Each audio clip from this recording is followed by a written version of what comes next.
Bueno, primero, ¿cómo nació el colectivo de trabajadores de prensa? Bueno, el colectivo de prensa nace básicamente en el conflicto de crítica.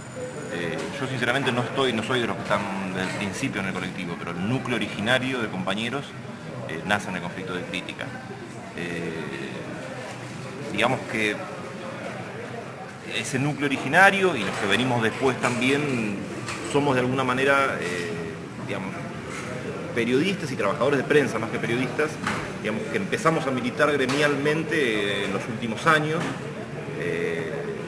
Si bien, por supuesto, siempre existió gente militando en el gremio de prensa. Nunca tan activamente. Claro, nunca, o digamos que fueron sectores muy minoritarios.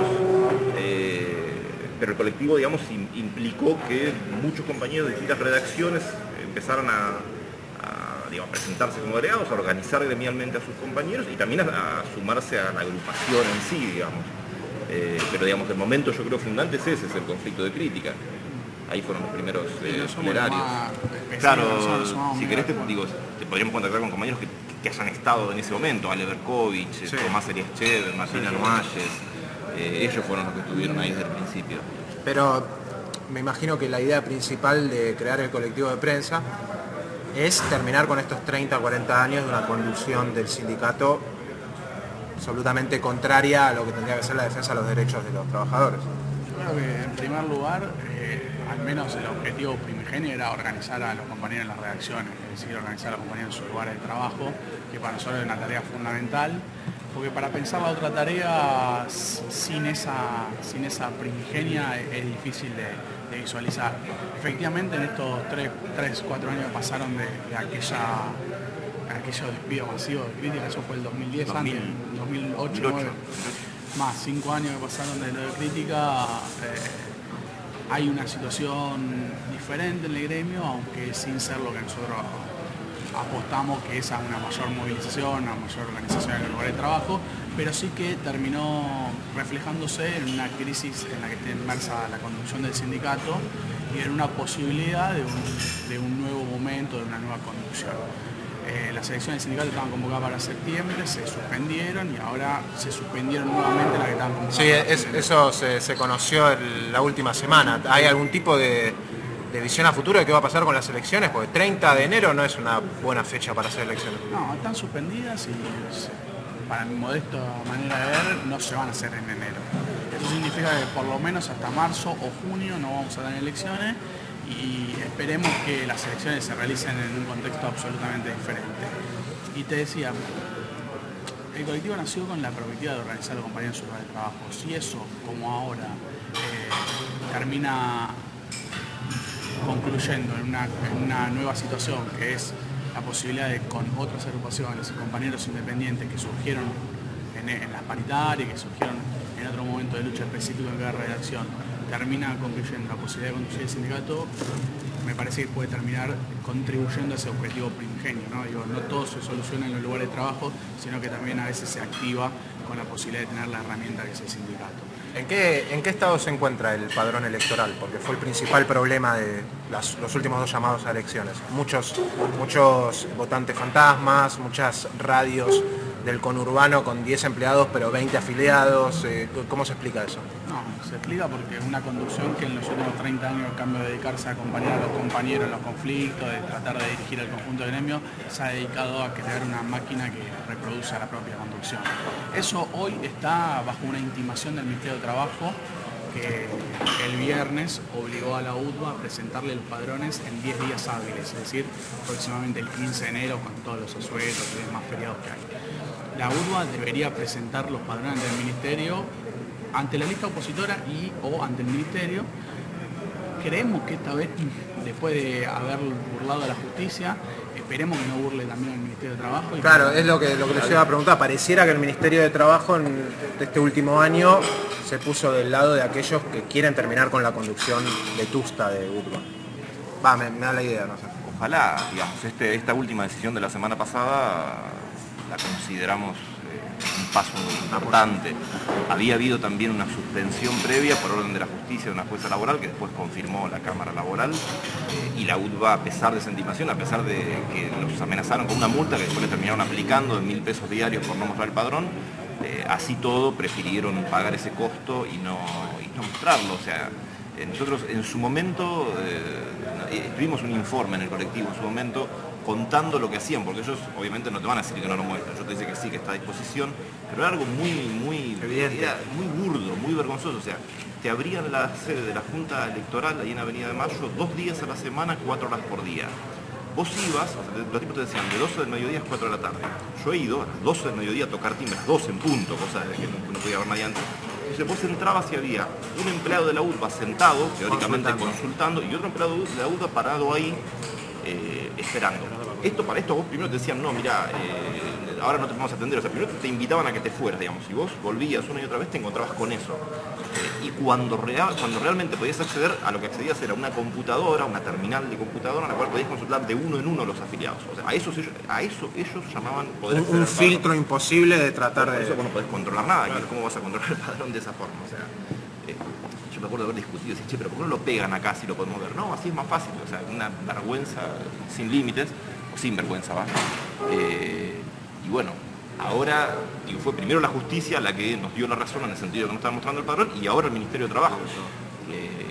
Ellos sacaron hace, no sé, como 3 semanas, la única forma de comunicación que tienen es por la web, que ni siquiera te mandan un mail. O sea, digo, si vos entras al web o alguien te avisa que cargaron algo, y habían cargado algo que decía extraordinario acto de transparencia. Lo extraordinario era que anunciaban que iban a mostrar el padrón, lo cual estaba bueno porque admitían que antes no lo habían mostrado, como habían dicho.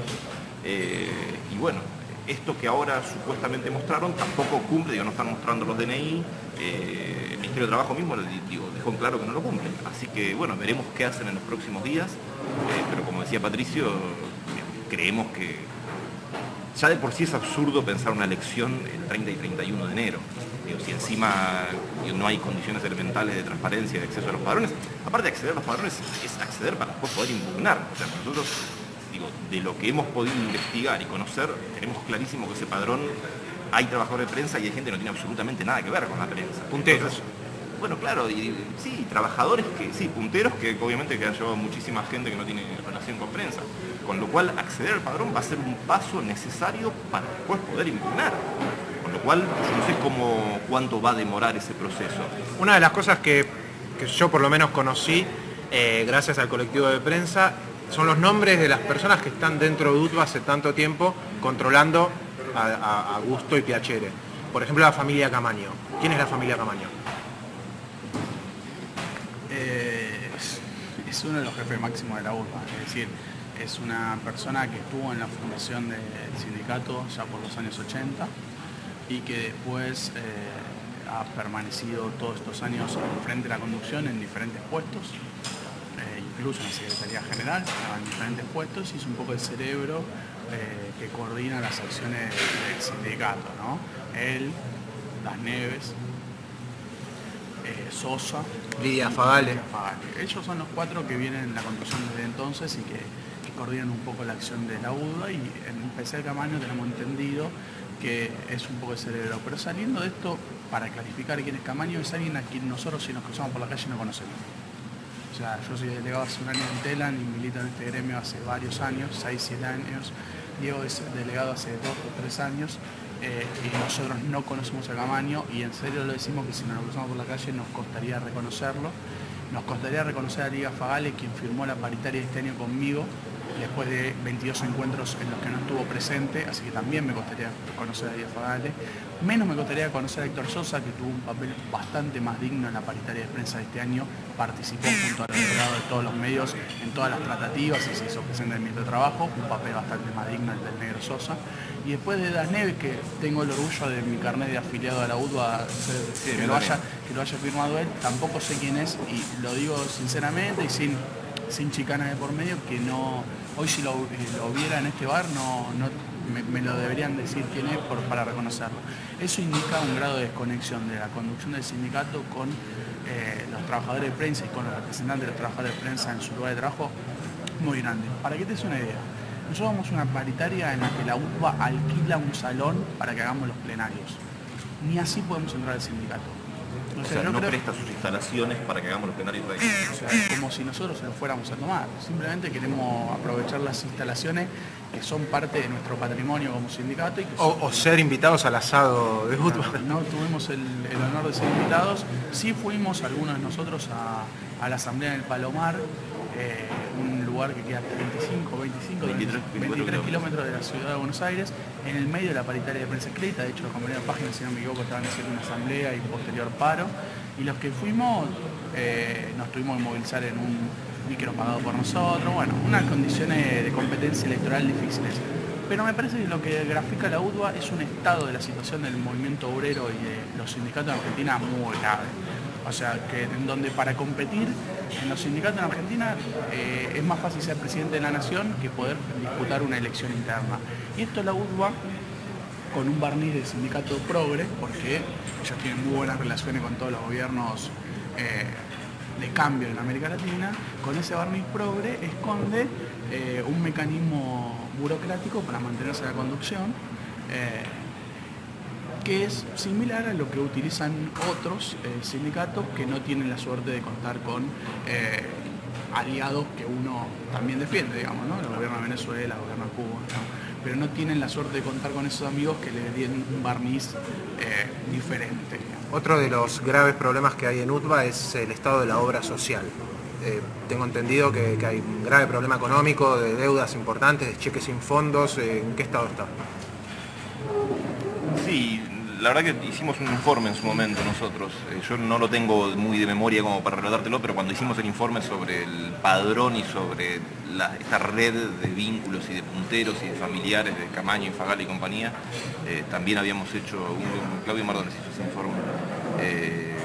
Te diría que vayas ahí, digo, porque yo sinceramente no recuerdo de memoria, pero ahí se, digamos... No, sí, va a estar publicado en el informe, lo vamos a publicar en la página también para que la gente pueda acceder. Claro, yo lo leí el informe. Bastante precisa, claro, digamos, de la situación de la obra social y después, digo, el servicio que prestan, más allá de que lamentablemente muchísimos trabajadores nos hemos ido, digo, si bien seguimos siendo afiliados por el tema de la organización gremial, nos hemos ido de la obra social porque los servicios que prestaban eran lamentables y eso lo sabemos por compañeros que siguen estando ahí. Sí, prometían 500 médicos para todos los afiliados, prometía la tercerizadora, porque tiene una tercerizadora, sí. Prometía 500 médicos para todos los afiliados y no se conseguían turnos, no se conseguía absolutamente nada. La situación de la obra social es lamentable, digamos. Hay que ser bueno entre nosotros y decir que la situación de las obras sociales de muchos sindicatos son una situación difícil y que los sindicatos que la pueden mantener tienen otro tipo de estructura. Hoy la UTBA tiene reales, nosotros creemos que no más de 1.500 afiliados, de 7.500, 10.000 trabajadores que son en la Ciudad de Buenos Aires. O sea, tiene baja inserción en las empresas, que son los que podrían mantener la obra social, pero también hay que decir que mantener una obra social en Argentina es muy dificultoso, que el gobierno te retiene los aportes y juega arbitrariamente con eso, digamos, no creo que sea tarea sencilla. Sí creo que lo que evidenció el informe que armó un compañero nuestro es que además hubo malos manejos y que deberían ser investigados por los malos manejos. Pero digo, para ser bueno entre nosotros, creo que la situación que recorre la obra social de la trabajadora de prensa no es una excepción, que es un plano más generalizado y que preocupa porque es una cobertura de trabajadores, ¿no? Pasando ya a la situación de los periodistas, ¿no? Me interesa mucho la tercerización y la situación de los periodistas, pero hay algo en particular que a mí me llamó la atención y es lo poco que se puede utilizar el estatuto del periodista para defender al periodista. Incluso hay algunos artículos dentro del estatuto del periodista que justifica la relación espuria que hay entre el empleado y el empleador, que si entre las dos partes arreglan, entonces eso es lo que se hará. No hay... ¿En qué defiende hoy el día el estatuto del periodista al periodista? Pasa que las normas laborales defienden en cuanto los trabajadores tengan la capacidad de colectivamente y organizado hacerlas cumplir. Yo tengo una visión muy positiva del estatuto y del convenio colectivo del 75, creo que son ejemplos de leyes laborales protectorias del trabajador. Ahora bien... Pero las empresas lo usan, claro, lo usan arbitrariamente, como quieren lo usan. El problema son dos, que depende de la organización en el lugar de trabajo, que se pueda cumplir más o menos el estatuto. Y en segundo lugar, lo que venimos hablando, la ausencia total del sindicato, que si bien en los 90 se dio una estrategia que sirvió de no rediscutir el convenio colectivo de trabajo porque era un momento malo para hacerlo, y yo creo que ha sido un acierto de la conducción actual del sindicato, creo que no tirar todas malas, digamos, esa es la verdad, lo que pienso. Lo que sí es que también posibilitó una diferencia notable entre lo que se cumple y no se cumple, entre lo que dice la ley y lo que no dice y lo que pasa en la redacción. Eso creo que es hoy la situación más grave. Y después los cumplimientos son muy diversos. Yo creo que en prensa escrita, por el nivel de presencia de la comisión interna, su cumplimiento es más alto. Y me parece que en radio y en televisión depende mucho De los empleadores. Claro, depende mucho también de la organización interna. Por ejemplo, Canal 7 tiene un nivel de cumplimiento muy alto porque tiene una comisión interna muy fuerte. Pero, por ejemplo, Radio Nacional tiene una comisión interna que es fuerte, pero están en el convenio colectivo de correos, no están en prensa. Bueno, por eso digo, me parece que depende de una serie de factores. La ley en sí misma es buena, el problema no es que la ley sea buena, el problema es si lo podemos hacer cumplir o no. Coincido. Recién hablábamos de la participación gremial que hay en Capital Federal, que sería hoy en día baja, podría ser mayor. ¿Por qué es que no se acercan los nuevos periodistas al sindicato? Para empezar, ¿Por qué piensan, no? Si tienen alguna para opinión. empezar hay dos actores en prensa. Lo digo yo porque pertenezco a una empresa particular que es Tela, que es que no solo somos periodistas, sino trabajadores de prensa, y en Tela el 50% prácticamente son compañeros que no son periodistas. Y después creo que también hay una diversidad de motivos que lo explican. Para empezar, otra vez, la ausencia del sindicato hace que todo lo que uno pueda visualizar que se pelea colectivamente, es mejor a ver si lo consigo individualmente. En segundo lugar, también hay un tema de que es una profesión de ciertas características individualistas que dificultan muchas veces la visión de que somos más fuertes como colectivo. Y en tercer lugar, pero como dirían los ingleses, como es least but not least, como es esa frase último pero no menos importante, hay una famosa frase de los yankees que es muy buena, en la prepotencia de las empresas en un sector muy, muy particular, que como sabemos, cada vez que una las critica parece que está atacando la libertad de empresa. Bueno, cuando nosotros nos defendemos también parece que atacamos la libertad de empresa. Cuando nosotros hacemos un paro parece que es una crisis de la libertad de expresión en Argentina, cuando lo que sabemos que lo que más hay es libertad de empresa y no libertad de expresión. Digo, nosotros no publicamos siempre lo que quisiéramos en los medios, sino que damos una batalla cotidiana también por contenido. Entonces me parece que ese combo de factores donde no es menor el tipo de trabajador y su nivel de conciencia gremial, hay que decirlo, y es un punto a atacar desde los que estamos organizados y los que somos representantes sindicales, hacen que la participación sindical sea baja, aunque yo creo que es creciente.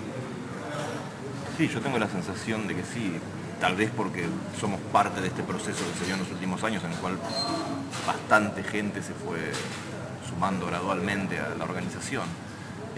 Pero coincido en que, digo, para mí un punto importante es las características particulares de los trabajadores de prensa, en particular de los periodistas. Hay un punto que para mí no es menor y que por ahí no sé si es fácil de explicar, pero es cómo incide el hecho de la firma, de firmar las notas o de exponerse. La notoriedad. Exactamente, el prestigio, la chapa. O sea, eso hace que digamos, muchas veces a esos compañeros, yo también soy redactor, digamos, les cueste mucho más asumirse como un trabajador igual que el que está al lado y no firma o que es otra cosa. O sea, en última instancia fomenta el individualismo, digamos, ¿no? Y el arreglo individual y la buena relación con el editor antes que la pelea colectiva. Hay una situación que se da en el periodismo que no se da en otras profesiones. Por ejemplo, estoy estoy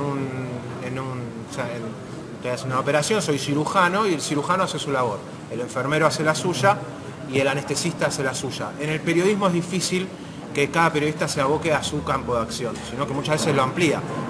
Viniendo de, por ejemplo, en un medio digital, si querés ser periodista, quizás te piden muchas veces que sepas usar el Photoshop o que sepas editar video. ¿Por qué se da esto en el periodismo y no está en otras profesiones? ¿Por esta cuestión de la notoriedad? No, yo creo que eso me parece que se está dando mucho en los últimos años, que tiene que ver en gran medida con las nuevas tecnologías y con, justamente, al ser una relación de fuerzas muy desigual por esta ausencia de tantos años del sindicato, las empresas consiguen, empresas como Clarín o Perfil, digamos, que la gente joven que entra ya naturalice. Por ejemplo, hay periodistas de radio que los hacen ir a hacer una nota y al mismo tiempo con su celular a sacar foto al entrevistado para cargar en la página web. Hoy en día, si aplicás a una oferta de trabajo por internet, te piden manejo de herramientas audiovisuales para ser periodista. Por eso, y seguramente muchos pibes de 18 o 20 años no vean eso como un abuso laboral. Entonces ahí es donde vos necesitas, digamos, tener previamente una organización gremial que diga, no, esto no va y esto no puede ser, digamos. También, por eso para nosotros como colectivo es muy importante y tratamos de tener relación con los estudiantes, con las universidades. ¿Por qué? Porque uno muchas veces, digo, puede ser un tipo bárbaro, pero entras al mundo laboral sin tener claras las reglas de juego y naturalizando cosas que no son naturales, que son conquistas, son avances de las empresas. Y bueno, y la división de... Bueno, a ver, hay una cosa muy clara que es que ahora hubo una campaña de Argra y del plenario autoconvocado, que es decir, los redactores escribimos, los fotógrafos sacan fotos. Puede ser básico. Ahora, sin embargo, por ejemplo, en La Nación ha pasado y se ha denunciado este año periodistas que van a hacer una nota, me acuerdo de Daniel Arcucci con, como era Martínez, Maravilla Martínez, o sea, vas a hacer una nota en un lugar que yo, donde no podés ser fotógrafo, o mejor dicho, la empresa no manda fotógrafos para que salga más barato, y periodistas, aún de renombre, sacando fotos y poniendo el crédito en la foto. O sea, eso, digamos, debería caerse en la cara de vergüenza un tipo antes de hacer eso. Hay una cuestión que es un tanto positiva también, ¿no? Se habla en todos los medios que si vos sos un periodista contratado y te terminan despidiendo, si vos judicializás ese despido, lo más probable es que lo ganes el juicio. Esto es una curita, una bandita para un problema muy grande, lo único que provoca es que el problema se alargue a más tiempo. Nosotros en el colectivo contamos con un compañero que además es apoderado de la lista multicolor, Mariano Suárez, que es especialista, pues abogado, trabajador de prensa. Así que cualquier referencia a lo judicial yo recomiendo siempre sus libros. Pero al margen de eso, el estatuto de los trabajadores de prensa se pensó de una forma protectoria del trabajo, porque se supone que es un trabajo en alta exposición. Por eso la profesión de riesgo. Claro, por eso la indemnización es tan costosa, si se quiere, en muchas comillas, para las empresas, y por eso el periodo de prueba está regulado muy específicamente. Por ejemplo, echaron a 7 trabajadores de Clarín que estaban contratados. El contrato no existe en prensa. O sea, el contrato es una violación. En Telam, por ejemplo, teníamos 120 contratados, algunos de hace 3 años. Eso, si fueran a juicio, es totalmente ganado, pero sin ninguna duda, porque el estatuto y el convenio ratificándolo dice que a los 30 días en los periodistas y a los 90 días los trabajadores administrativos de empresa periodística están en planta, pase lo que pase. Es decir, que el contrato no existe y la prueba, el periodo de prueba tiene que estar muy bien asentado de que se está en periodo de prueba, si no se lo considera casi del primer día como trabajador de planta. Entonces sí, efectivamente cuando se judicializa se gana, pero la judicialización significa que estás afuera de la empresa. Claro, que te quedas sin trabajo primero, como primera instancia. Yo prefiero que no ganemos un juicio y que tengamos un compañero adentro. Ahora, ¿en qué condiciones? No quiero que esté contratado ese compañero. Y eso depende mucho de que nosotros podamos seguir desarrollando organizaciones en los lugares de trabajo y que podamos seguir haciéndole conocer algo muy interesante, lo que decía Diego, a conocer a las generaciones jóvenes, de las que yo me siento parte, pero digo, más jóvenes que yo incluso, que hay leyes laborales y que por respecto a su laburo tienen que conocerlas y tienen que en lo posible hacerlas respetar. Y que se tienen que jugar por la organización de sus compañeros, teniendo la enorme ventaja de ser jóvenes, de tener más disponibilidad de tiempo, de tener un empuje que muchas veces los compañeros que la vienen remando hace tanto tiempo no lo tienen, pero hay que conocer las leyes que regulan tu trabajo porque eso permite que vos te plantees de otra manera con la empresa. No hay solución individual para esto. Si buscamos una solución individual, esto de los grados de precarización, de la fuerza de trabajo en la empresa van a crecer porque la lógica del capital es inexorable, se busca ganar cada vez más guita y una de las formas de ganar cada vez más guita es precarizando cada vez más a los laburantes, pagándole menos, que asuman más funciones. Lo que hablaba Diego es la polivalencia, es decir, que un laburante haga lo que antes hacían 2 o 3 personas. Eso significa que hay 2 o 3 sueldos menos, o sea, es matemática básica. ¿Creen que, quizás esto es una idea muy personal y tampoco la tengo muy convencida, ¿no? La idea, pero ¿creen que el periodismo se convierta en Argentina en una profesión colegiada? ¿Podría ser una solución, como pasa en España, por ejemplo? Un colegio de periodistas, ¿no? Como es un colegio de abogados. No, yo la verdad que personalmente pienso que no es ese el camino, porque, digamos, Primero porque no creo que sea necesario haber estudiado periodismo para ser periodista. No me refiero al hecho de haber estudiado en sí, ¿no? Pienso que me parece que uno cuando estudia tiene más herramientas para poder desarrollarse en una profesión, pero sí para evitar estos manoseos, ¿no? Porque si hay un colegio detrás, como el colegio de abogados, muchas veces defiende a ciertos abogados, si hay un colegio de periodistas detrás, ¿no habría una fuerza interna más importante? Sí, pero, o sea, yo prefiero que esa pelea la del sindicato. De hecho, digamos, nosotros estamos hablando siempre de trabajadores de prensa y no de periodistas. Con lo cual, y aparte, digo, me imagino que de hecho, para, digamos, si vos decís, creo un colegio de periodistas, ¿quiénes serían los que formarían parte de ese colegio? Los periodistas. ¿Quiénes decidirían quién es periodista y quién no es periodista? ¿Por qué nos guiaríamos? ¿Por quién tiene un título y quién no? Ahí seguramente excluiríamos a un montón de Para gente. Para trazar el límite no... Sería complejísimo eso. Yo pienso que el camino no es ese, digo, pienso que el camino es la organización gremial, la organización de base, las comisiones internas en todas las empresas, hacer respetar el estatuto, hacer respetar los convenios, actuar colectivamente, movilizarnos colectivamente, tomar conciencia de que somos laburantes y de que no somos ninguna estrella de nada. Para mí el camino pasa más por ese lado. Seguramente si existiera una colegiatura, digo, se podrían hacer también algunas cosas, y de hecho me acuerdo que cuando discutíamos hace un tiempo el tema de los colaboradores, que es como un símbolo de la precarización en prensa, había compañeros que decían, digamos, que proponían que por el lado de una colegiatura podía ser una posible solución. Sí, se pueden buscar ciertos caminos por ese lado, pero a mí me parece que las soluciones de fondo no pasan por ahí, insisto, porque aparte también pensamos que las peleas son de trabajadores de prensa y no de periodistas. Digamos, en las empresas periodísticas los periodistas somos una parte importante, pero somos una parte junto a muchas otras. Seguro. Recién mencionaban el caso de Clarín Deportivo, ¿no? Y la cuestión en perfil, que es quizá lo más importante que se está hablando hoy en día en la profesión de los periodistas. ¿Tienen alguna novedad al respecto? ¿Cómo van a continuar esos dos conflictos? No, en el caso de Clarín me parece que es una situación que se viene dando, con la diferencia que hoy existe una comisión interna con cada vez mayor estructuración y cada vez mayor inserción entre los compañeros, que sale a denunciarlo y sale a poner blanco sobre negro una estrategia empresarial que utiliza a los trabajadores como si fueran basura, ¿no? Hoy me servís, mañana me serviste, hecho eso. Gracias a nuestra legislación, que como decía es buena, si la podemos aplicar es mejor, podemos salir a denunciarlo. El caso de Perfil es un caso muy específico, ¿no? Porque despidieron a 7 compañeros el día que se elegía la comisión gremial interna, y uno de los compañeros era de la Junta Electoral. Yo creo que esto es un mensaje de lo que busca hacer la patronal de Fontevecchia, que es especialista en crear conflictos permanentemente, pero creo que hoy en día se dio una estrategia más profunda de ataque directo a la organización de los trabajadores en la editorial, que nosotros no podemos dejar pasar, no por los despidos en sí, que obviamente son el reflejo, sino porque creo que la estrategia de Fontevecchia es más profunda. Entonces, si quiere ir a la batalla, tiene que saber que el gremio de prensa está preparado para dar esa batalla. Y son dos buenos ejemplos, y perdón la insistencia, de la completa ausencia del sindicato, ¿no? A uno le echan a 7 personas en Perfil y el sindicato dijo que no sacó un comunicado porque el mailing salió antes. No estoy jodiendo, esto fue la respuesta que le dieron a una compañera de Perfil.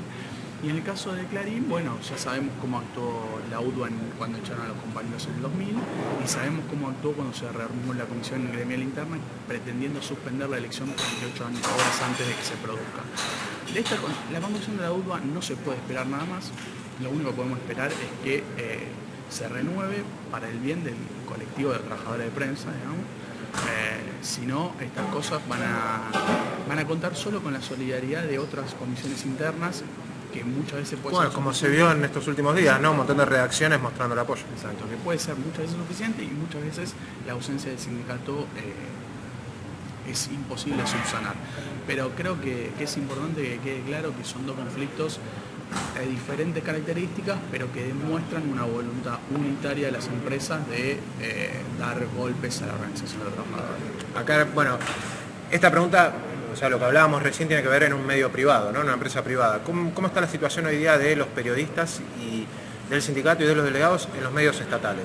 Telam, Canal 7, incluso me animaría a decir, quizás medio respetuoso para vos, Diego, pero también hay ciertos medios paraestatales que muchas veces están muy cercanos al gobierno, mismo también en el sector de la televisión. ¿Cómo es la situación en esos medios? Yo diferenciaría público de medio con línea editorial cercana al gobierno. Digo porque siguen siendo medios privados y Sí, son diferentes, digamos, ¿no? Después podemos hablar mucho de la pauta oficial, pero son otras yerbas, digamos.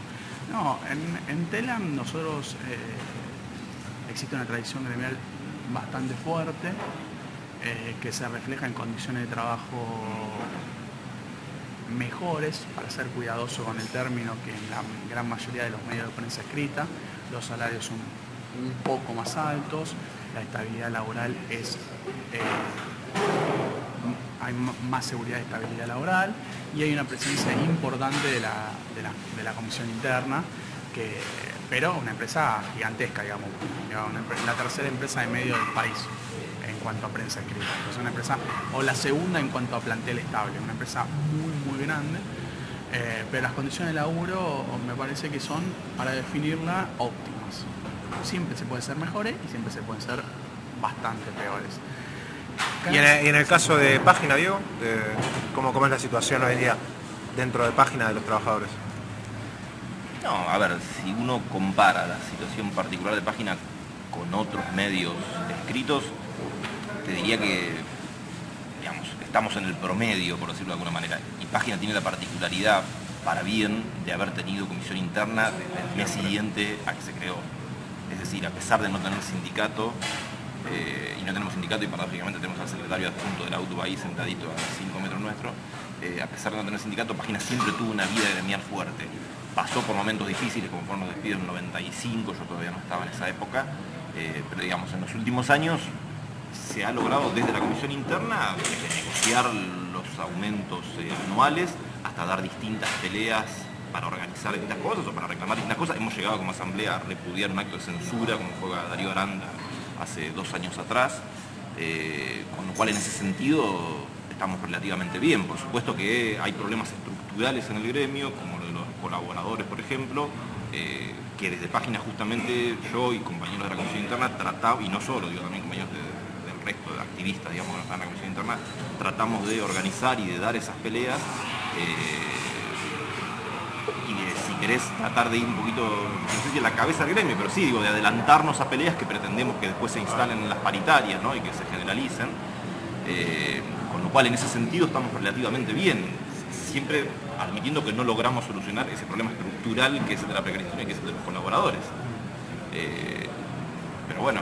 Y con la línea editorial, particularmente en un medio como Página 12, que fue variando tanto la línea editorial con los últimos años, el sindicato, los delegados o la comisión interna, ¿tiene algún tipo de ayuda para el periodista que tiene muchas veces que escribir algo que no quiere? Mira, es muy raro que se plantee un problema y que derive en un conflicto gremial. O sea, está el caso puntual cuando se censuraron 2 notas de este compañero Darío Aranda, que él lo dijo, lo denunció, si querés, por las redes sociales, algunos delegados lo reproducimos por las redes sociales y además organizamos, digamos, la asamblea para repudiarlo como asamblea, cosa que terminamos haciendo por unanimidad, pero eso no es habitual. Y después ahí es una cuestión individual, digo, porque o sea, en última instancia es una cuestión de contenido y la línea editorial. O sea, puede haber mucha gente que comparta esa línea editorial y gente que no, y que bueno, digamos, si vos no compartís la editorial te puede pasar en Página hoy, que es más oficialista, te puede pasar en La Nación por ser ultra opositor ciegamente. Pero digamos, no es algo que suela derivar en conflictos gremiales, es muy excepcional que eso pase. De hecho, los compañeros de Clarín hace poco denunciaron una situación de una nota, ¿te acordás? Me acuerdo lo de La Nación, el editorial que comparaba al gobierno, claro, con el nazismo. Con el 33, que se llama 33, la nota de La Nación. Y en Clarín pasó algo también en los últimos años. Una tapa del Muy era. La tapa del Muy, que era escabrosa, la verdad, tenía un muerto en la tapa. Sí. Eso me parece que es un debate que hoy en día depende mucho del nivel de organización. Página de Telam también lo hemos denunciado y obviamente a los medios no les gusta, ¿no? Porque saca un poco la mierda hacia afuera de lo que pasa cotidianamente. Pero me parece que últimamente como todo gira en torno al gobierno, en la política doméstica, digamos, eso se refleja también en una fuerte crítica a los medios cercanos editorialmente al gobierno. Y yo creo que hoy los medios son una mierda en general. Digo, me parece injusto pensar que es una potestad exclusiva de los lugares donde trabajamos nosotros, que encima tienen muchas veces la ventaja de, porque tienen un nivel de organización gremial importante, los trabajadores podemos hablar con bastante más libertad, por lo menos fuera de nuestro laburo. No quiero defender a Telam, o sea, a su línea editorial ni nada parecido, ni cómo se trabaja, que creo que hay niveles de oficialismo que son... Me sale al pedo, pero busquemos una palabra más romántica, pero al menos yo me siento acá con vos, te lo digo y posiblemente... Existe esa libertad. El jefe de redacción me mandará a la mierda, pero tenemos buena relación, pero no le gustará, pero no va a haber un escándalo. Esto no es tan fácil.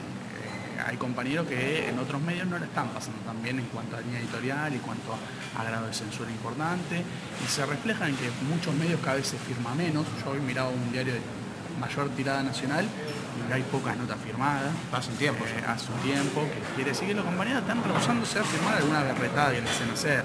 Es un buen síntoma, pero es un síntoma de que todavía no tenemos el nivel de organización para denunciarlo. En esto sí vendría muy bien una presencia sindical más fuerte que discuta los medios de comunicación. Digo, hoy los medios de comunicación para mí, si siempre fueron una punta de lanza de disputas políticas, porque en definitiva uno con un medio de comunicación quiere reflejar una postura política, hoy se ha llegado a un límite de que no se puede leer nada más o menos que uno sienta que con línea editorial cuida de alguna forma. Me parece que como mismo también es difícil informarse sin tener la subjetividad del periodista. Sí, pero eso está bien, es así. Yo creo que yo nunca creí en la objetividad del periodista. Ahora, que lo que está pasando en el periodismo argentino me parece que está en otro lugar, ¿no? Me parece que amerita una discusión muy fuerte y que de los niveles de organización que estamos teniendo permite que se empiezan a conocer algunas cosas y que las comisiones internas se animen y los trabajadores organizados en la asamblea se animen a denunciar algunos atropellos que ya por eso ya violan el límite de lo que es una cuestión editorial para meterse en algunas cosas más fuertes, ¿no? Ya, Diego, no, sí, que ese punto para nosotros como colectivo de trabajadores de prensa es muy importante. No es que, digamos, no somos una agrupación que nos preocupemos solo por las condiciones de trabajo y por los problemas gremiales, sino que nos interesan y mucho los problemas profesionales. Tal vez si no, digamos, si quien sigue al colectivo ve que estamos más en problemas, en temas gremiales, es porque justamente consideramos que es una etapa necesaria para después poder dar peleas por los contenidos. Hubo en el último año, como este caso que decíamos, la censura en página, como el caso de la editorial de La Nación, digamos, la Asamblea de la Nación repudiando una editorial que comparaba al gobierno con el nazismo. Lo de Clarín, que yo me acuerdo de haberlo dicho en un programa de radio en esa época, pero no me acuerdo ahora cómo era el tema concreto, pero que también, creo que fue una etapa de Muy, me parece. Y lo de Telam, ustedes en su momento sacaron también un repudio a una nota... a Diana Conti, era una declaración de Diana Conti. Sí, que hacía una operación a través de Telam, que una vez se enojó a Cristina, claro, y usaba la cablera de Telam para salir a congraciarse. Blanqueando, digamos, que para ella era muy sencillo usar a Telam para responder a cosas así. Digo, me parece que son ejemplos muy puntuales, pero que muestra qué se puede llegar a hacer desde un medio cuando los trabajadores están organizados. Me acuerdo también en Tiempo Argentino, que no llegó a haber un pronunciamiento, pero cuando fue que detuvieron al Pollo Sobrero, un juez de San Martín, me acuerdo que también hubo una asamblea donde se discutió mucho si no salir a repudiar abiertamente esa etapa. Sí, que lo acusaban de sabotaje. Exacto. Digo, para nosotros ese es un tema muy importante. Lamentablemente, como no tenemos sindicatos, como estos tipos que están hace 25 años, digamos, nos hacen perder mucho tiempo en eso, ¿no? En decir, puta, queremos recuperar la herramienta gremial y vos pasás un tiempo enorme dando esta pelea jurídica, dando la pelea al Ministerio de Trabajo, digo, todo lo que implica no contar con esa herramienta gremial. Sería muy distinto el panorama si la tuviéramos y si el sindicato no fuera un obstáculo, sino que fuera un aliado, ¿no? Hasta cuesta imaginarnos, a mí me cuesta imaginar porque nunca lo tuve, o sea, desde que abrí los ojos en prensa... El sindicato no es de los periodistas. No existía nunca, o sea, el aliado fue mi comisión interna, nunca el sindicato. Pero digo, quiero dejar claro eso, que para nosotros como colectivo el tema profesional, el tema de contenido es esencial, pero creemos que para dar esas peleas colectivamente tenemos que estar organizados. Digamos, mientras tanto la puede dar el periodista que tenga espalda, que tenga un peso propio y que pueda salir a criticar o diferenciarse, o incluso tener la posibilidad de disentir desde el interior de su medio, pero son tipos que los contás con los dedos de una mano.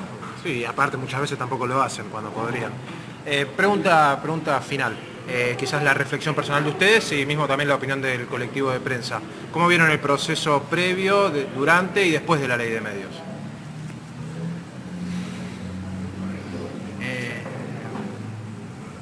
El proceso a mí me parece muy interesante. Me parece que en sí mismo sirvió para que se empiezan a discutir estas cuestiones de los medios, sobre su funcionamiento, sobre la propiedad de los mismos, sobre el grado de concentración al que se llegó y a nosotros nos permitió de alguna manera también colar el tema de cómo están los trabajadores de prensa, tema que no trata la ley, como tampoco trata sobre contenido la ley. Claro, tampoco a medios gráficos. No, y no va a medios gráficos tampoco, pero de alguna manera sirvió también fundamentalmente para discutir los medios gráficos, pues si algo se discutió son medios gráficos, digamos, ¿no? De ese punto de vista, a nosotros nos sirvió como herramienta para que la sociedad conozca un poco más en cuáles son las condiciones de nuestro laburo y en qué lugares trabajamos, ¿no?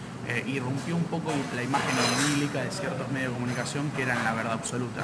Y esto se refleja muy bien en las encuestas, donde esos medios han perdido, yo creo que no sé si han perdido credibilidad, pero lo que se ha perdido es incredulidad, digamos. O sea, la gente hoy es menos crédula sobre lo que lee, hasta en una posición un poco, a veces yo lo siento con cercanos, de mejor digo que no creo.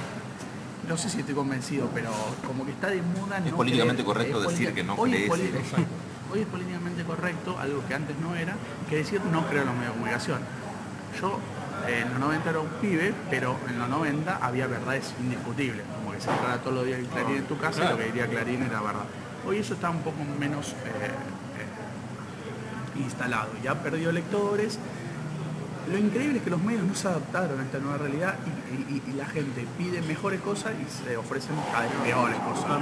Desde ese punto de vista me parece que sirvió aún, pero a los que no les sirvió fue a los medios que empeoraron, digamos.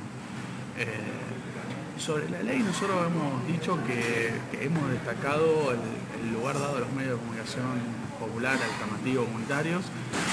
Creemos que es muy incipiente el trabajo que se ha hecho en ese sentido, por no decir muy incipiente,